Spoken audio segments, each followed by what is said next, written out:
जहानाबाद में जहां एक तरफ कोरोना संक्रमित मरीज की संख्या बढ़ने की खबर आई, वहीं दूसरी तरफ एक राहत भरी खबर भी सामने आई। जहां कोरोना संक्रमित मरीजों की संख्या बढ़कर 5 हुई, वहीं दूसरी ओर ये जानकारी भी सामने आई कि जहानाबाद के एक पॉजिटिव व्यक्ति, जिसका इलाज गया के अनुग्रह नारायण मेडिकल कॉलेज में चल रहा था, उसे कोरोना मुक्त घोषित कर घर वापस भेजा गया है। लेकिन इस बीच हम आपको लिए चलते हैं उस गांव में जहां कोरोना के नए संक्रमित मरीज के सामने आने की जानकारी है। जी हां, मामला जहानाबाद के नगर परिषद क्षेत्र के लालसे बिघा गांव की है। गुरुवार को नगर परिषद क्षेत्र अंतर्गत वार्ड नंबर 31 के लालसे बिघा में 32 वर्षीय युवक को कोरोना पॉजिटिव पाया गया, जिसके बाद जिला प्रशासन ने एसओपी का पालन करना शुरू कर दिया।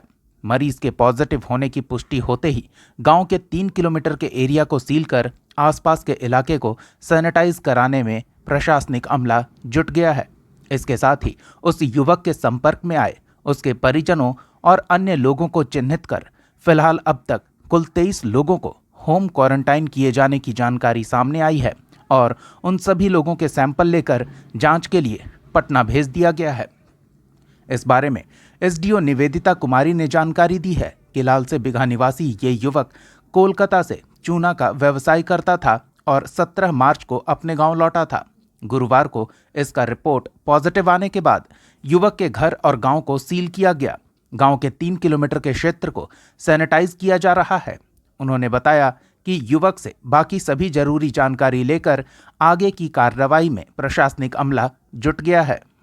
चलिए अब आपको बताते हैं कि पॉजिटिव मरीज मिलने के बाद क्या कार्रवाई की जाती है।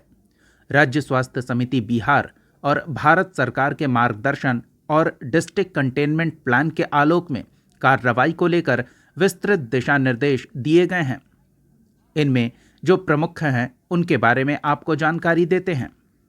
कोविड-19 से संक्रमित मरीज की पहचान किए जाने के बाद उस व्यक्ति के निवास स्थल को एपी सेंटर मानते हुए उस स्थल के 200 मीटर की परिधि को इनर सर्कल, 3 किलोमीटर की परिधि के क्षेत्र को कंटेनमेंट जोन और 7 किलोमीटर की परिधि को बफर जोन घोषित किया जाता है।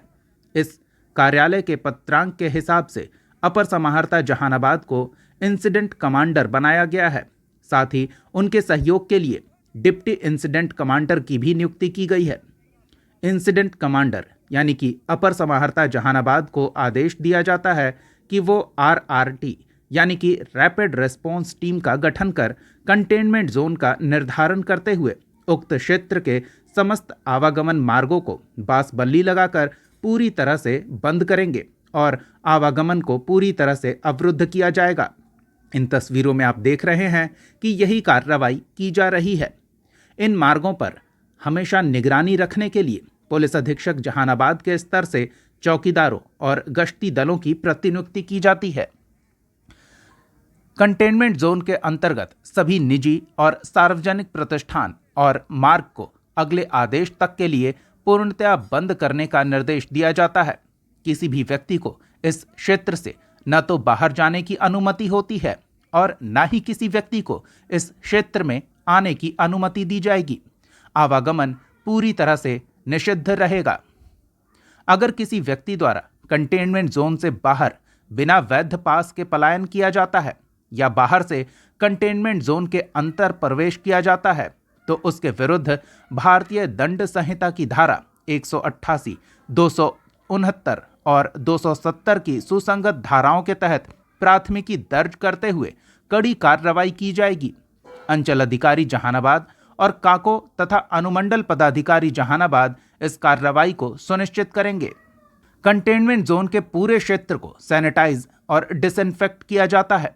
इसका दायित्व इस कार्यालय के आदेश के अनुसार पुनर्गठित सैनिटाइजेशन कोषांग का है, जो आप इन तस्वीरों में देख रहे हैं कि किस तरह से सैनिटाइजेशन या डिसइंफेक्टेंट का काम किया जा रहा है।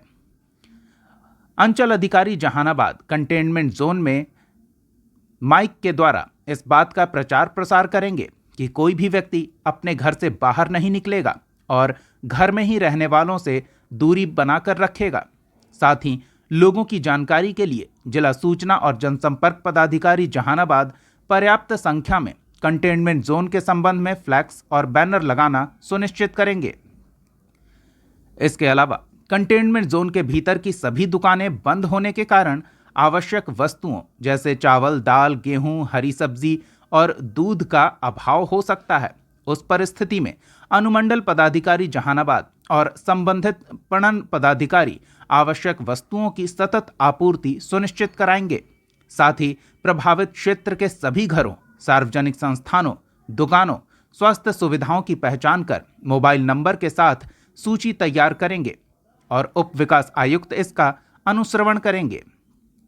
कंटेनमेंट जोन के भीतर सभी परिवारों की गहन निगरानी यानी कि एक्टिव सर्विलांस की जाएगी। इसका दायित्व सिविल सर्जन जहानाबाद और जिला प्रोग्राम पदाधिकारी ICDS जहानाबाद का होगा।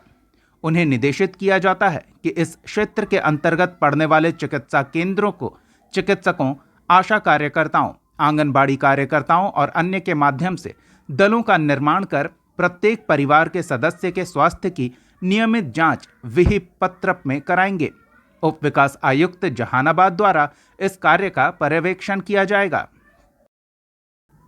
इसके बाद प्रभारी पदाधिकारी प्राथमिक स्वास्थ्य केंद्र जहानाबाद और RRT कंटेनमेंट जोन के सभी वार्डों और पंचायतों में पड़ने वाले मोहल्लों, ग्रामों में तकलीफ लक्षण वाले रोगियों की सूचना प्रतिदिन प्राप्त करना सुनिश्चित करेंगे और आवश्यकता अनुसार दवा या अन्य इलाज हेतु चिकित्सक भी उपलब्ध कराएंगे। उस क्षेत्र में आपातकालीन सेवा जैसे एम्बुलेंस, चिकित्सक या अन्य चीजों की उपलब्धता सुनिश्चित कराने की जिम्मेदारी सिविल सर्जन जहानाबाद की होगी। उप विकास आयुक्त इस कार्य का अनुश्रवण करना सुनिश्चित करेंगे।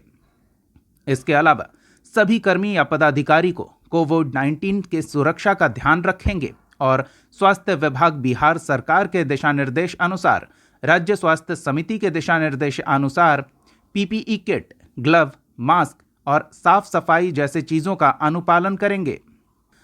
कार्यपालक अभियंता लोक स्वास्थ्य अभियंत्रण संगठन जहानाबाद इस बात का ध्यान रखेंगे कि कंटेनमेंट जोन में किसी प्रकार से पेयजल का संकट न उत्पन्न हो। उप विकास आयुक्त जहानाबाद के द्वारा इस कार्य का पर्यवेक्षण किया जाएगा।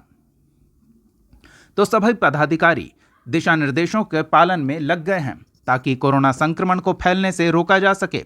गांव के ही या उस नगर के आसपास के क्षेत्र के जिसे कंटेनमेंट जोन घोषित किया गया है, इस बीमारी को फैलने से रोकने के लिए कार्रवाई तत्परता से की जा रही है। ये आप इन तस्वीरों को देखकर भलीभांति समझ सकते हैं। तो आश्वस्त रहें, प्रशासनिक अमला अपने दायित्वों का निर्वहन पूरी जिम्मेदारी के साथ कर रहा है। नगरवासी सुरक्षित रहें, कोरोना संक्रमण को फैलने से रोका जा सके, इसके लिए हर संभव प्रयास किया जा रहा है।